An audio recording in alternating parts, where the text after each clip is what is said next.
السلام عليكم walaalyaal kusoo dhawaada darsigeena maanta darsigeena waxaan uga hadlaynaa keywordka ama operatorka loo yaqaano between operator waxaa loo isticmaalaa marka adiga aad rabto inaad soo bandhigto ama laba value sida number 10 iyo 20 inta u dhaxaysa marka rabto inaad soo bandhigto ama laba shay inta u dhaxaysa marka rabto inaad soo bandhigto ayaad isticmaalaysaa marka joogto SQL between operator labada shay adiga aad isticmaalayso inta u dhaxaysa aad isticmaalayso labada shayna waad ku soo daraysaa sida number 10 ilaa number 20 ayaad rabtaa inaad inta u dhaxayso aad soo doorato marka waxaad ku daraysaa meesha waxaa soo galaya marka between soo galaysa 10 way soo galaysaa 20 na way soo galaysaa marka muhiimadeena maanta ayaa waxaa ah inaan ogaano qaabka loo isticmaalayo between keywordka loo yaqaano iyadoo tusaalooyin badan aan la isticmaalayna waan arkaynaa insha Allah marka qaabkan amal ayaa loo isticmaalaa between keyword halkan saad ugu jeedidba waxaad leedahay soo dooro wax walba waxaad ka soo doorataa table name ka loo yaqaano product meesha price-ka uu u dhaxeeyo 10 ilaa 20 marka halkan 20 ilaa 10 inta u dhaxayso ayaad rabtaa inaad soo doorato 10 iyo 20 na meesha ay soo galayaan marka tusaalooyin anagoo isticmaalayno makan aan isticmaalno joogna page adminkeena marka page adminkeena aan isticmaalno query tools dan halkaan marka joogno marka ugu horeyso waxaan isticmaalaynaa table-keena payment ayaan isticmaalaynaa mission tables badan ayaan ugu keedsan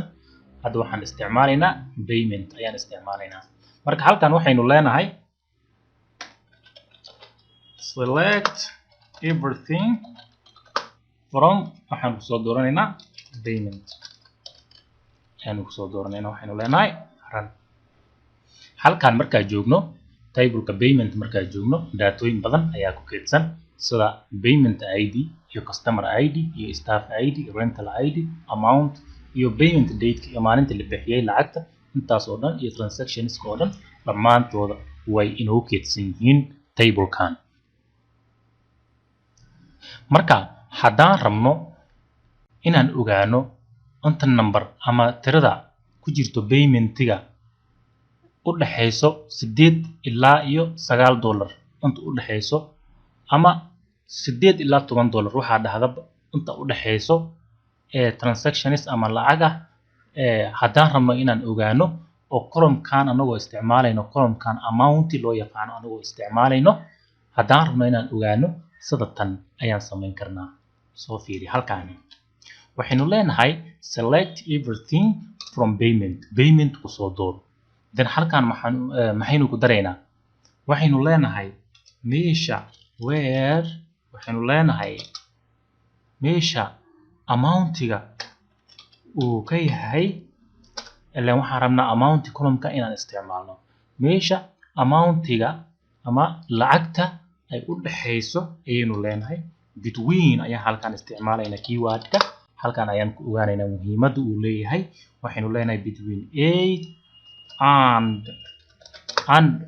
logical operator halkaan waa isticmaalayna and aan isticmaalayna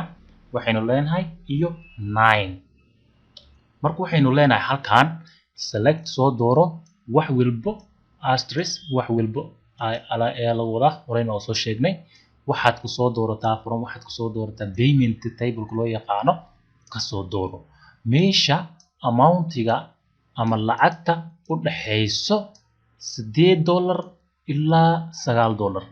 marka waxaynu leenahay run halkaan marka waa u jeedaa 8.99 ayaa socoto u jeedaa wax 8 ka hooseeyana ma jiraan wax 9 ka badanna ma jiraan laakiin 8 iyo 9 na meesha waa lagu soo darayaa mid kalena waan isticmaali karnaa haddaan u baahannahay inaan sano ama ogaano guud ahaan inta transaction ama lacag gudbin ah meesha dhacday haddaan rabno inaan ogaano maxaan sameynaynaa transactionka meesha ku jiro dhammaantiis inaan ogaano maxaan sameynaynaa horey waxaanu soo sheegnay inaan county aan u isticmaali karno guud ahaan inta tiro ama number meesha ku keedsan column-ka ku keedsan inaan ku ogaanayno marka halkaan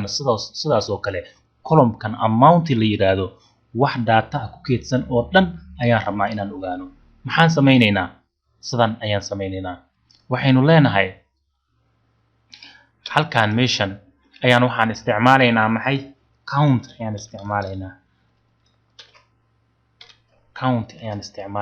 waxaan leenahay tirada guud ahaan wax inta transaction meesha ku dhacday ama meesha ka dhacday inoo sheeg ayaynu leenahay marka halkaan markaan saan leenahay waxaynu leenahay where meesha amountiga uu u dhaxeeyo 8 iyo 9 intaan kaliya ayaan ku daraynaa marka waxaynu leenahay run halkaan marka waa u jeedaa 439 transaction ayaa meesha ka dhacday waa easy way fududahay marka haddaan rabno ka waran haddaan rabno inaan isticmaalno not haddaan rabno inaan isticmaalno hadda waxaan dhahnay soo dooro inta transaction waxaan dhahnay ku soo dooro paymentiga inta transaction dhacday amountiga ayaan soo doornay inta transaction aysan dhicin haddaan rabno cagsi aan rabno inaan isticmaalno halkaan maxaynu sameynaynaa waxaynu leenahay select everything countna waa isticmaali kartaa haddaa rabto adige saa doontid waad u isticmaali kartaa marka waxaynu leedahay select everything from payment ku soo dooro where amountiga meeshan halkaan where amounti uusan kala mid ahayn halkaan marka waxaad isticmaalaysaa not ayaad isticmaalaysaa aysan kala mid ahaynin between 8 and 9 marka waxaad leedahay run halkaan marka waa ujeedaa intaan transaction halkaan soo muuqada 8 iyo 9 ka heli maysid fiiri amountiga inta ka hooseyso fiiri waa 7.99 oo ku bilowda 1.99 7.99 2.99 laakiin 8 iyo 9 ka heli maysid waayo adiga dhahay waxa ay 8 ama 9 meesha adiga ka soo reebay oo 8 iyo 9 markii lagu soo reebo inta kale ii soo bandhig ayaa dalbatay sida tan ayaan loo sameynayaa haddaa rabto tirada kaliya oo يعني transaction ka 8 and 9 markii laga reebo inta kale soo bandhig number ahaan bis hadaad u rabto halkaan sidii haday amal ayaad isticmaalaysaa oo waxaad leedahay count ayaad leedahay aase number kale iyo soo bandhig daatada oo dhan iyo soo bandhig marabo waxaad leedahay run marka waa ujeedaa 14157 oo data ayaa ku jirto markii laga reebo 8 iyo 9 inta u dhaxayso ama 89 iyo inta u dhaxaysaba markii laga soo reebo marka sida tan ayaynu u shaqeynaysaa qaabkan waa loo isticmaali karayaa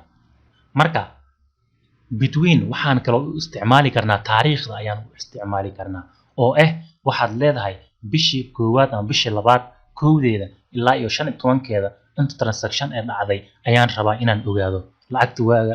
soo gashay ama transaction meesha ka dhacay ayaan rabaa inaan ogaano leedahay taasna waa sameyn kartaa sida tan ayaan u sameynaysaa waxaad leedahay select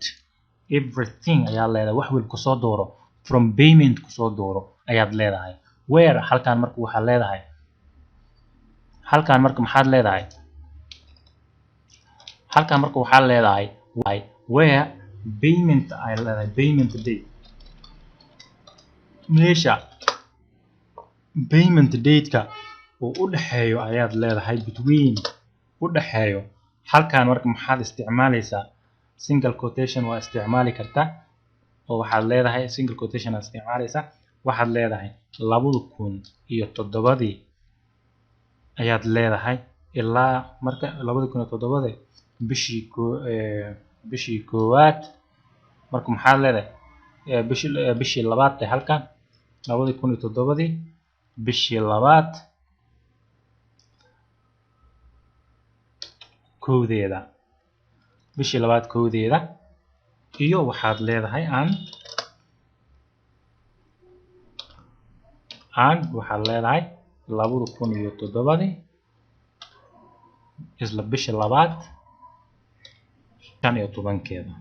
select soo dooro wax walba kasoo dooro waxaad kasoo doorataa payment table loo yaqaano meesha payment date-ka u dhaxayso ayaad leedahay 2007 bishii labaad kowdeeda iyo 2007 bishii labaad 15keeda marka waxaad leedahay run waa ujeedaa marka halkan waa ujeedaa waxaynu leenahay select soo dooro everything soo dooro payment ku soo dooro meesha payment date-kiisa uu u dhaxeeyo 2007 bishii labaad kowdeeda iyo 2007 bishii labaad 15keeda marka halkan taariikhda aad u jeedo intaas bay u dhaxaysaa halkan payment date-kaas intaas date-kan inta u dhaxayso wixii transaction dhacay ayaad halkan ku ogaanaysaa marka darsigeen maanta wuxuu ku saabsanaay between keyword sida loo isticmaalayo in badan waxaan filayaa in wax badan laga fahmay aad baad u mahadsantihiin intaan darsi lamid ah kulmayno waxaan idinkaga tagayaa assalaamu calaykum waraxmatullahi